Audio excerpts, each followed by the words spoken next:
If somebody does or says something that causes an argument, they're looking for a point of connection. What I mean by that is that sometimes people find it really difficult to express what's important to them or what's triggered them or what's hurt them. They may have bottled something up, and it can often come out in really unhelpful ways. And it could be a spiteful comment, it could be seemingly trying to cause a bit of tension or argument or to get a reaction, or it might just be that they're not very good at articulating themselves or that the emotion takes over.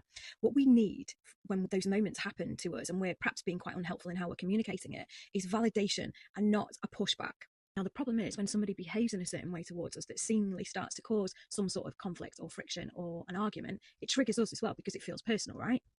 So, what we end up in is this escalated cycle that just becomes more and more vicious and less helpful. And we actually create multiple points of disconnection as a result.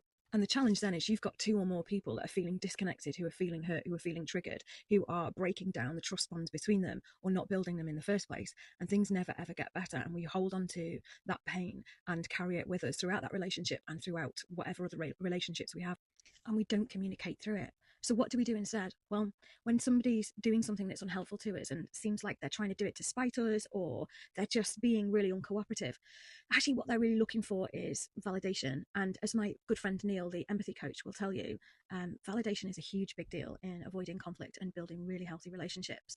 But what do I mean by validation? Well, it can be just as simple as I hear you, I hear what you're saying, and maybe I'm feeling triggered by this as well, but I, I I can accept that you're having an experience that's maybe different to mine.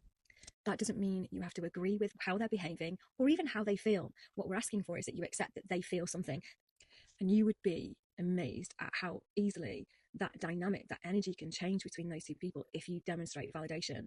You can even express that it's triggering you, that it's hurting you, that you're finding this difficult to hear, or that it's unhelpful to you that they're behaving in a certain way. But by validating that you understand that something is causing that, even if you don't truly understand what it is, then what you're doing is you're creating an opportunity for that person to make a choice that is more helpful. I'm not saying this will solve all arguments or avoid all arguments, because what you've also got to remember is that thing I just said before. You're essentially offering them a choice, an opportunity to make a different choice about how they behave in this interaction. And that's really, really important because it is their choice. You have to allow them to do that. And if they're going to continue to behave unhelpfully and you have to draw boundaries, then that's a whole other conversation. But actually, the big thing to remember here is that when people behave unhelpfully towards us, there is a reason for that. And they are actually subconsciously seeking a point of connection.